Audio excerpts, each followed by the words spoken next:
সকালে সমস্ত কাজ গুছিয়ে নিয়ে একেবারে রান্নাঘরে চলে এসেছি।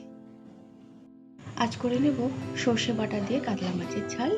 আর ইলিশ মাছের কয়েকটা মাথা ছিল, সেগুলোকে লবণ হলুদ মাখিয়ে রেখে দিয়েছি। একটু চচ্চড়ি মতো করে নেব। কড়াইতে বেশ কিছুটা সর্ষের তেল দিয়ে কাতলা মাছটা ভেজে নেব।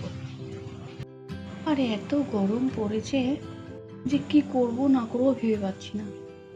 আর যখন সূর্য উঠছে তখন একেবারে গরম, মানে এত গরম, যাই বলো তাই বলো, গরমকাল একেবারেই ভালো লাগে না।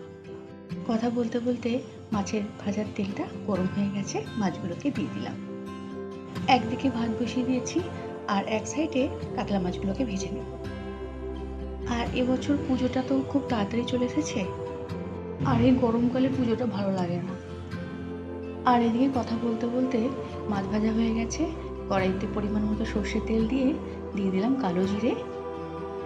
ফোড়নটা যখন একটু ভাজা ভাজা হবে তখন দিয়ে দেবো কয়েকটা চেরা কাঁচা লঙ্কা।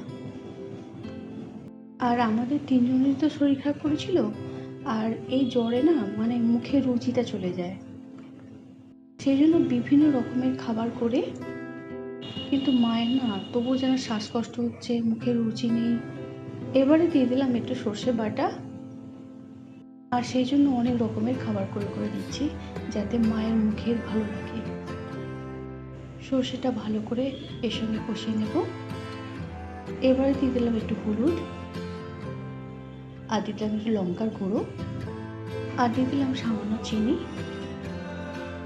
সমস্ত উপকরণ দিয়ে এবারে দিয়ে দেবো পরিমাণ মতো জল। আর আমাদের লঙ্কার গুঁড়োটা খুব কম ব্যবহার হয়, আজকে লঙ্কার গুঁড়ো দিলাম।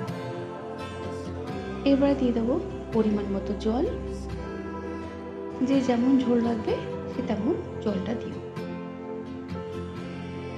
ঝোলটা ফুটে উঠেছে, মাছগুলোকে এবারে দিয়ে দেবো। একটু ফুটে উঠলে এটা নামিয়ে নেব। একটু ফুটে উঠুক আর জলটা একটু কমে যাবে, তখন এটা নামিয়ে নেব। আর ওদিকে আমার ভাতটাও হয়ে গেছে। আচ্ছা, তোমাদের রান্না পুজো আছে?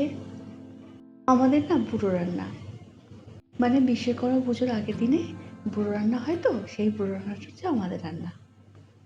এটা আমার বাপের বাড়িতে ভীষণ মজা করে হয়, মানে কত যে আনন্দ হয়, কত যে বাড়িতে লোক কুটুম আসে যে কি বলবো।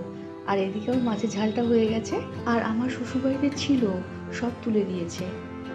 মানে শ্বশুরবাড়িতে না লোক সংখ্যা বেশি থাকলে কি হবে, সব ছড়িয়ে ছিটিয়ে আছে, আর চাকরিজীবী মানুষ। আর এদিকে কথা বলতে বলতে আমার ইলিশ মাছের মাথাগুলো ভাজা হয়ে গেছে। আর ওই তেলের মধ্যে দিয়ে দিলাম কালো জিরে, দিয়ে দিলাম লম্বা করে কেটে রাখা আলু আর কুমড়ো, ভালো করে ভেজে নেব। দিয়ে দিলাম লবণ, আর একটু ভাজা ভাজা হয়ে গেলে দিয়ে দেবো ঝিঙে, কেটে রাখা ঝিঙেটা দিয়ে দেবো। দেখবে যে কোনো অনুষ্ঠান করতে গেলে প্রথম কথা তো সময় লাগে, দ্বিতীয়ত লোক সংখ্যাও চাই। লোক সংখ্যা না থাকলে তুমি কাকে নিয়ে করবে বলো তো। এবারে দিয়ে দিলাম বেটে রাখা কাঁচা লঙ্কা। সেই জন্য দেখবে কত অনুষ্ঠান তুলে দেওয়া হয়, মানে করতে পারা যায় না। এবারে ভেজে রাখা মাছের মাথাটা দিয়ে দিলাম। তবে ইলিশ মাছের মাথা দিয়ে এরকম চচ্চড়ি একদিন করো, ভীষণ ভালো লাগবে। সামান্য কিছু উপকরণে দেখবে খুব ভালো লাগবে। আর দিয়ে দিলাম হলুদ, আর দিয়ে দেবো স্বাদ মতো চিনি। আমাদের বাড়িতে না এরকম রান্না প্রায় হয়, ভীষণ ভালো লাগে। আমরা আত্মীয় স্বজনদের ধরে রাখার জন্য একটা অনুষ্ঠান করি, আর এই যে মানে সময় দিতে পারে না কেউ, এইরকম হয়ে হয়ে সব বন্ধ হয়ে যাচ্ছে। যাই বলো তাই বলো, শুক্তো বলো চচ্চড়ি বলো, ধরো বড় কোনো রান্না করছো, খাবার লোক থাকলে করা যায়, খাবার লোক না থাকলে কার জন্য করে বলো তো। আর আমাদের বাড়িতে 4 জন, তো 4 জনের মধ্যে হয়তো 2 জন খেলো বা 2 জন খেলো না, বা 1 জন খেলো 3 জন খেলো না, এরকম হয়। মানে কি ঝামেলা যে হয় তা কি বলবো। কি আমার ইলিশ মাছের চচ্চড়ি হয়ে গেছে, দেখো। এবারে নামিয়ে নেব।